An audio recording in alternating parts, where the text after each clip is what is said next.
أعوذ بالله من الشيطان الرجيم. سورة الواقعة مكية. بسم الله الرحمن الرحيم.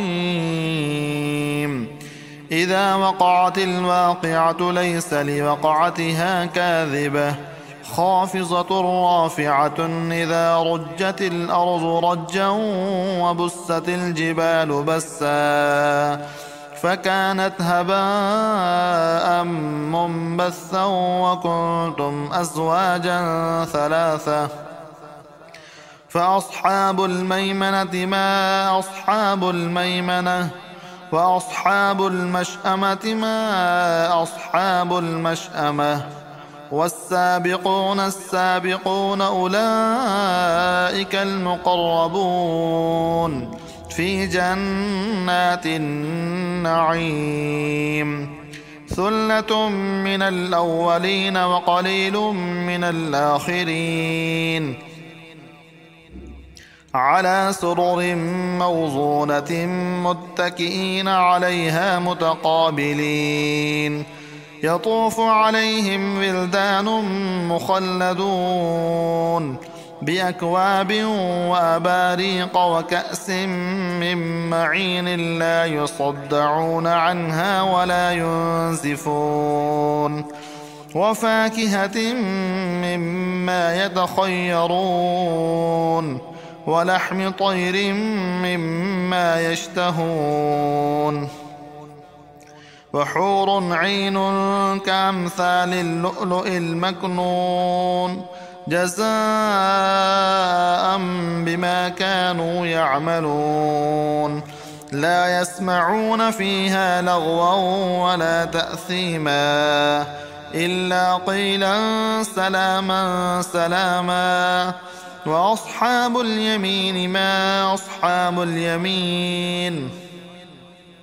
في سدر مخضود وطلح منضود وظل ممدود وماء مسكوب وفاكهة كثيرة لا مقطوعة ولا ممنوعة وفرش مرفوعة إنا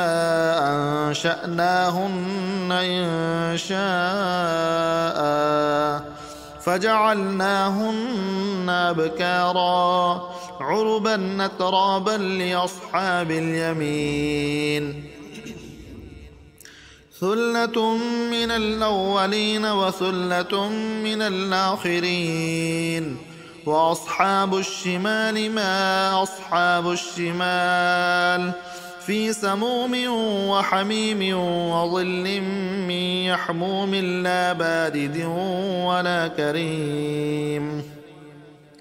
إنهم كانوا قبل ذلك مترفين وكانوا يصرون على الحنث العظيم وكانوا يقولون أئذا متنا وكنا ترابا وعظاما أئنا لمبعوثون أو آباؤنا الأولون قل إن الأولين والآخرين لمجموعون إلى ميقات يوم معلوم ثم إنكم أيها الضالون المكذبون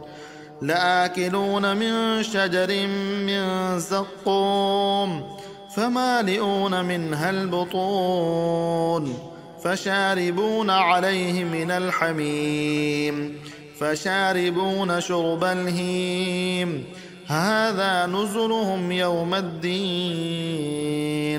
نحن خلقناكم فلولا تصدقون أفرأيتم ما تمنون أأنتم تخلقونه أم نحن الخالقون نحن قدرنا بينكم الموت وما نحن بمسبوقين على أن نبدل أمثالكم وننشئكم فيما لا تعلمون ولقد علمتم النشأة الأولى فلولا تذكرون أفرأيتم ما تحرثون أأنتم تزرعونه أم نحن الزارعون لو نشاء لجعلناه حطاما فظلتم تفكهون إنا لمغرمون بل نحن محرومون أفرأيتم الماء الذي تشربون أأنتم أنزلتموه من المزن أم نحن المنزلون لو نشاء جعلناه أجاجا فلولا تشكرون أفرأيتم النار التي تورون أأنتم أنشأتم شجرتها أم نحن المنشئون نحن جعلناها تذكرة ومتاعا للمقوين فسبح باسم ربك العظيم فلا أقسم بمواقع النجوم وإنه لقسم لو تعلمون عظيم إنه لقرآن كريم في كتاب مكنون لا يمسه إلا المطهرون تنزيل من رب العالمين أفبهذا الحديث أنتم مدهنون وتجعلون رزقكم أنكم تكذبون فلولا إذا بلغت الحلقوم وأنتم حينئذ تنظرون ونحن أقرب إليه منكم ولكن لا تبصرون فلولا إن كنتم غير مدينين ترجعونها إن كنتم صادقين فأما إن كان من المقربين فروح وريحان وجنة نعيم وأما إن كان من أصحاب اليمين فسلام لك من أصحاب اليمين وأما إن كان من المكذبين الضالين فنزل من حميم وتصلية جحيم إن هذا لهو حق اليقين فسبح باسم ربك العظيم